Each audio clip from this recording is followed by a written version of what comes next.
Have you ever noticed how the kindest people sometimes leave you feeling strangely indebted? How those who never say no often silently keep score? How compulsive generosity can feel less like love and more like a transaction you never agreed to?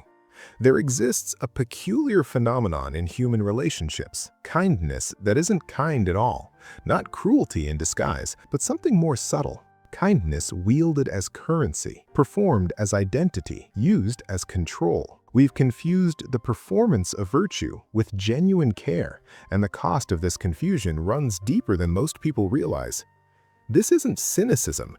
This is about what happens when helping becomes compulsion, when giving becomes manipulation, when we care more about appearing selfless than being honest. Watch the workplace closely. The colleague who volunteers for everything, stays late without complaint, never pushes back. Management celebrates them. Coworkers admire their dedication. Yet behind closed doors, martyrdom festers. The subtle comments about others not pulling their weight, the invisible ledger of debts accumulating. What appears as selflessness is actually a sophisticated form of control. Kindness as leverage, generosity as guilt. Psychologist Robert Glover calls these covert contracts, unspoken agreements where one person does something expecting reciprocation, except the other party never agreed to the terms. You didn't ask for their sacrifice, yet now you owe them for something they never requested. This is how kindness becomes manipulation. The giver controls the terms, the recipient is bound by social pressure to reciprocate, and the whole transaction masquerades as selflessness. Studies show that people who compulsively help others frequently do so to regulate their own anxiety. A small group of children rate high on altruistic behavior but low on self-actualizing behavior, showing pleasure at success or doing things independently. For such children, psychological costs arise early: high scores in unhappiness, worries, fear, nervousness. Their helping isn't generous, it's anxiety management. There's also what Buddhist psychology calls idiot compassion, compassion that serves the giver's ego rather than the receiver's needs, saying yes when no would serve better, protecting people from consequences they need to experience, enabling dysfunction because intervention would be uncomfortable. This compassion doesn't help, it infantilizes, disempowers, and ultimately harms under the guise of caring. Codependency research reveals the same pattern. In codependent relationships, one person assumes the caregiver role, enabling the other to take without reciprocation. The codependent partner sacrifices their own needs, creating an unhealthy alliance where helping actually perpetuates problems. They make excuses, cover up consequences, do things for others that those individuals can do themselves. They cannot say no. What they fail to recognize is that their enabling makes situations worse. The person they help continues harmful patterns because they're protected from natural consequences.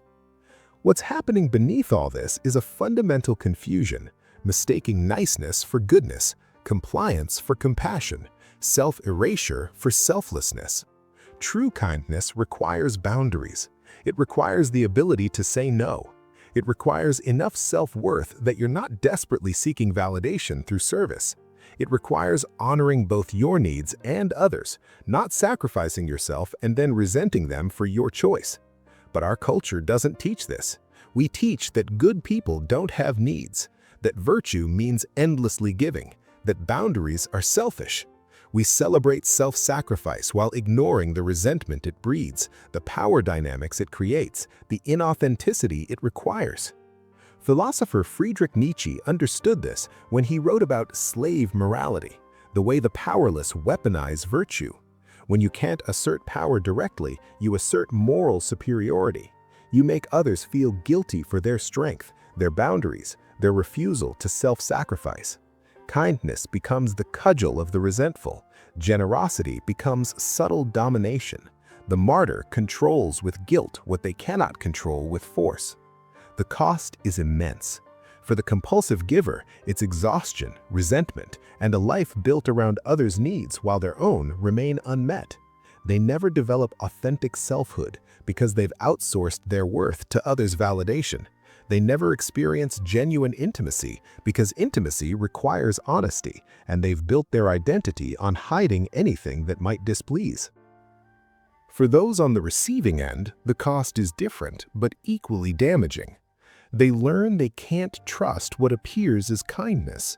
They discover that acceptance was conditional. They find themselves in relational dynamics they never agreed to, bound by debts they didn't know they were incurring. For society, the cost is a culture of inauthenticity, where honesty is punished as rudeness, where boundaries are judged as selfishness. We end up with institutions full of nice people unwilling to have difficult conversations, make hard decisions, or prioritize truth over comfort. So what is required? Not rejecting kindness or becoming deliberately selfish. What's required is developing the capacity for authentic kindness, which means developing authentic selfhood first. You cannot give freely if you don't know what you're giving from. You cannot help genuinely if you need the helping more than they need the help. This means examining every kind impulse. Is this serving them or serving my need to feel good? Am I helping because they asked or because I can't tolerate watching them struggle? Am I giving from overflow or from deficit? Am I hoping this will make them need me, validate me?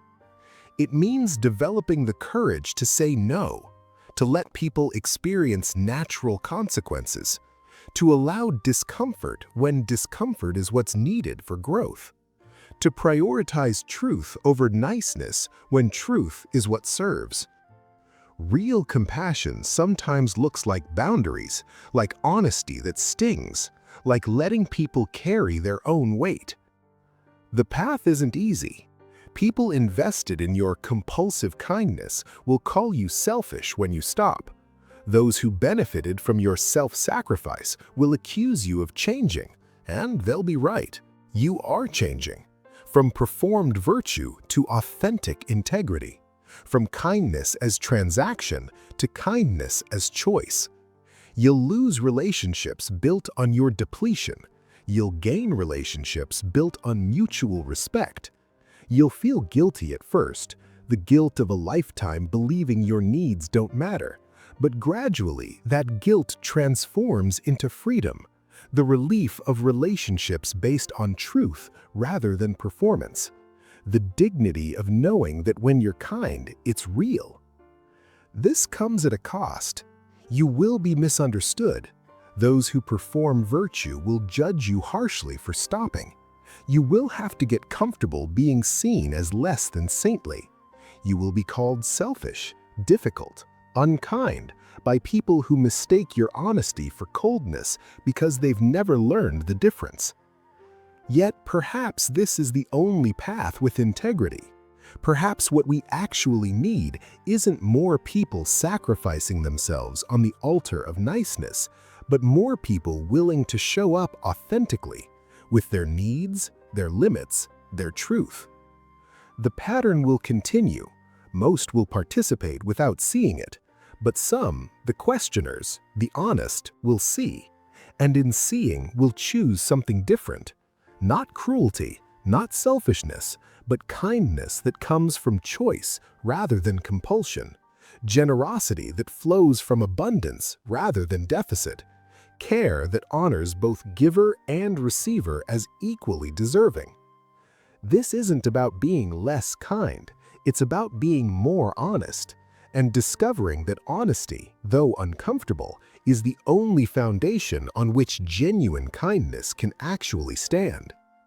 The dark side of kindness isn't that some people are secretly cruel, it's that we've built a culture believing that goodness means self-erasure, that virtue requires martyrdom, that to be worthy of love we must perpetually sacrifice. And in doing so, we've made authentic kindness, the kind that comes from wholeness rather than woundedness, almost impossible to recognize. Perhaps the most radical act in a culture of performed niceness is simple: to be honest, to have needs and state them, to give when you want to give and say no when you don't, to measure your worth by your integrity, not by how many people you've pleased today. Because in the end, kindness without honesty is just manipulation wearing a halo, and the world has enough of that already. Thanks for watching. If this gave you real understanding, let me know in the comments. Which part hit hardest?